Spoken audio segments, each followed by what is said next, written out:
Gaza पट्टी में चल रहे संघर्ष के बीच इजरायल मानवीय सहायता देने के लिए राजी हो गया है। इस बात की पुष्टि की अमेरिकी राष्ट्रपति जो बाइडेन ने।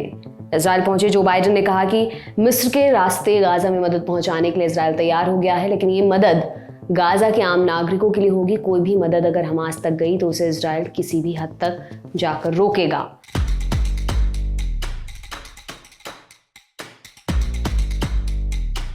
अमेरिकी राष्ट्रपति जो बाइडेन ने बताया कि अगर हमास किसी भी सहायता को रोकता है, चुराने की कोशिश करता है, तो ये माना जाएगा कि उन्हें फिलिस्तीनी लोगों की कोई चिंता नहीं है। ये अंतर्राष्ट्रीय समुदाय को भी सहायता प्रदान करने से रोकेगा। बाइडेन ने गाजा और वेस्ट बैंक के लिए 800 करोड़ रुपए की मानवीय सहायता की घोषणा की है। सहायता का ऐलान करते हुए उन्होंने कहा कि पैसा बेघर हुए 10 लाख फिलिस्तीनी नागरिकों की मदद करने के काम आएगा।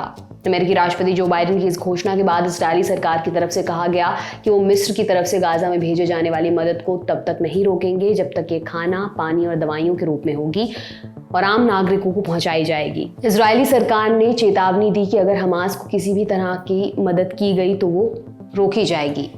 इजरायली सरकार ने रेड क्रॉस से मांग की है कि वो उन इजरायली नागरिकों से मिले जिन्हें बंधक बनाकर रखा गया है। साथ ही ये भी कहा कि वो अपनी जमीन से किसी भी तरह की मानवीय सहायता तब तक नहीं प्रदान करेगा जब तक गाजा से उनके बंधक नागरिक नहीं लौट आते। उधर इजरायल और हमास के बीच चल रहे संघर्ष को देखते हुए 18 अक्टूबर को सऊदी अरब सरकार ने इमरजेंसी एडवाइजरी जारी की।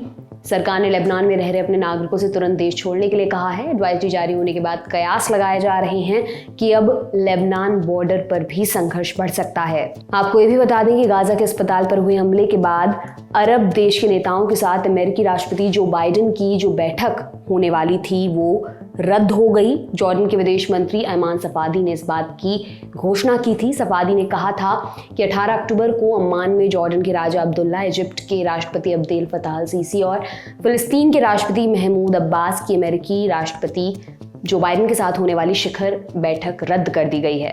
बाइडेन को इजिप्ट और फिलिस्तीनी नेताओं के साथ बैठकर बातचीत करनी थी। इस बैठक में उन्हें बाइडेन के साथ इजरायल हमास युद्ध के ताज़ा हालात पर चर्चा करनी थी। टाइम्स ऑफ इजरायल में छपी खबर के मुताबिक ये फैसला फिलिस्तीनी अथॉरिटी के राष्ट्रपति महमूद अब्बास के इस बैठक से हटने के बाद लिया गया।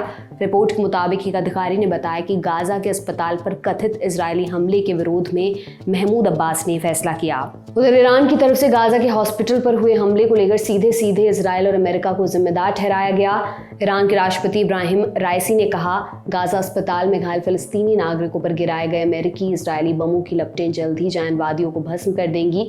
ऐसे युद्ध अपराध के सामने किसी भी स्वतंत्र इंसान की चुप्पी स्वीकार्य नहीं है। एक इस्लामी राष्ट्र का हिस्सा होने के नाते ईरान इस हमले का शोक मना रहा है। इस पर जो भी अपडेट्स आएंगी वो हम आपको लगातार बताते रहेंगे। ये खबर आपके लिए लिखी थी हमारे साथी प्रशांत ने। मेरा नाम दिव्यांशी सुमराव है। देखते रहिए दी लल्लन टॉप। शुक्रिया।